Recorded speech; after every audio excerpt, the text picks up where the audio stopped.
Hi, welcome back to Anthony's True or Not Stories. In this story, I like to talk about my girlfriend's mom. Um, I've talked a lot about my girlfriend, and I think I've explained uh, her mom. Maybe you can understand why my girlfriend is the way she is. You know, and growing up, I always heard comedians talk about their in-laws or watched the movie sitcoms that explain, oh, my mother-in-law, this and that, and the audience is always laughing. I never really got it, and now that I'm older, I totally get it. I get it.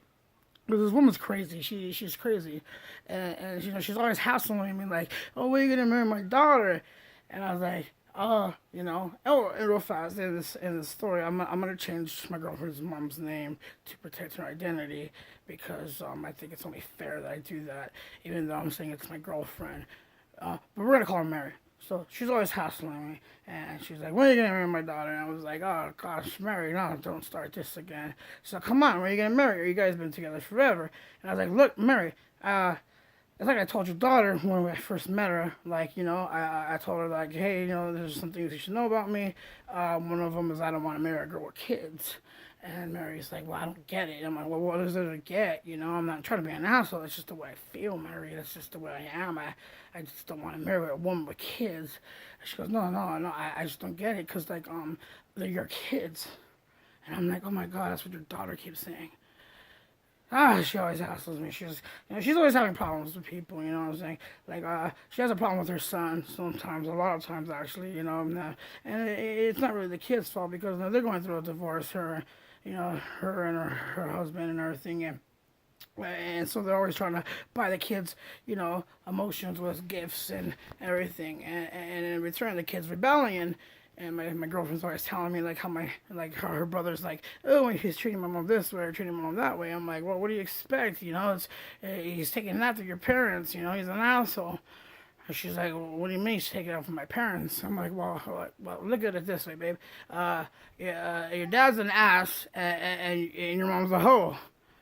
Just kidding. No, he's not. No, he's just a good kid. He's a good kid. He really is. He's confused. But you know what I'm saying? And she's not a hoe. She's not a hoe. I mean, come on. She's recently divorced. And, she's just out there spreading her legs. I mean, spreading her fruits, her horizon.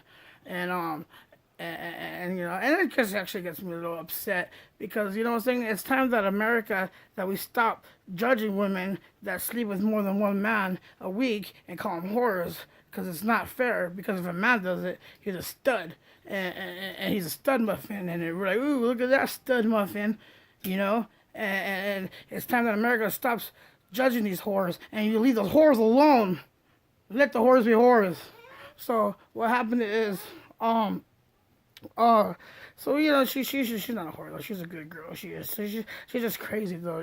She's always talking about her ex husband and like, all the shit he's putting her through. And I'm like, well, Mary, it sounds like to me like he's bipolar. And she's like, no, yeah, I think that makes a lot of sense. Because a lot of his family's gay and his sisters, they're gay, and aunts, I was always wondering about him, and I was like, but Mary, what does that have to do with him being bipolar? She goes, because he's bipolar, And she starts laughing, and that's when me and Mary had a little conversation, and I came to the conclusion that she thought that bipolar was a polar bear that went both ways. And I was like, no, Mary, that's not the case. I wasn't comparing him to a fucking polar bear that went both ways. Mary is a character. She's crazy. Um, like the other day, we were at my house and she opens up a 2 liter soda and it explodes and it just starts going everywhere. And she runs to the sink and she slams it down and she shuts it and she gives me the look like, oh man, I just defused a bomb. And I'm like, what the fuck? Why couldn't you Why couldn't you do that over there? Why did you have to freaking drag it all across the kitchen, destroy my fucking kitchen, get it all sticky, and what the hell? She gives me a look like, oh, it never crossed her mind. So that gives you a little idea. She doesn't think, she doesn't think things through. Like another example is one time I went to her house and I was really thirsty, and I was like, hey Mary, can I have something to drink? She's like, yeah, of course you got something to drink. And so I was like, all right, cool. So I go to the cupboard, look for a glass or a cup, and I couldn't find one. I'm like, you don't know dishes, in the cup. She was like, oh, I was just doing the dishes. They're actually all in the dishwasher.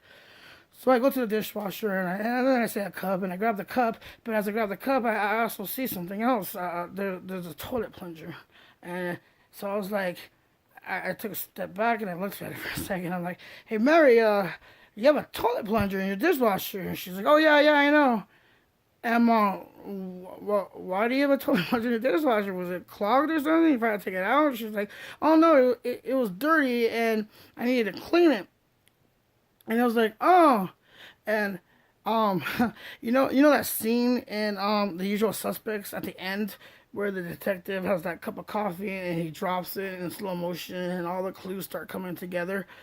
That's how I was. I dropped the cup that I grabbed to get something to drink because that's what you do when you're thirsty. And I dropped it, and all the clues came together, and I realized that she had washed the toilet plunger with all the dishes. And I took a little closer step, and I looked, and there was still shit on the toilet plunger. And I got sick, and I was like, Mary, why would you wash the toilet plunger with the dishes? And she's like, just forget about it. Everybody does it, Anthony. God. And I'm like, who's everybody? Because if you're talking about like single moms, my mom was a single mom, and I can't remember a single time where my mom, and I was helping her with the dishes, and she was like, hand me the plate, hand me the knives, the forks, and oh, don't forget the toilet plunger. Never once did that ever happen. And she's white, so I was like, and if you're talking about white people, I grew up with a lot of white people. Lori, oh God, I said the name, Mary. I was like, no, it's one single time have I ever spent the night at my friend's house, and my friend's dad was like, hey honey, the toilet's clogged. Can you be a gem and give me the toilet plunger? And she was like, oh yeah, where is it? He's like, oh, it's in the dishwasher. Never happened. Ever. Ever. And so she starts getting mad. And she's like, just drop it. Let it go. God. And I was like, okay, fine. But, the truth is that I can't let it go. Because 3 things happened after this. 1, I never drank or ate anything off a plate or cup there ever again. 2, can't let it go. Won't let it go. And 3, I'm afraid that many, many years from now, I'm going to be at a funeral. And they're going to be like, does anybody have to say anything about Mary? And I'm going to raise my hand and be like, I have something to say. And I'm going to go up there and I'm going to be like, yeah, you guys knew her best. You're her friends or relatives. And I just want to ask one thing. Has anybody here ever washed a toilet plunger in their dishwasher?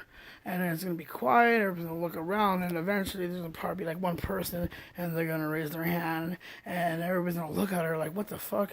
And she's going to be like, what? Mary said everybody does it. Oh, God, Mary, you're crazy.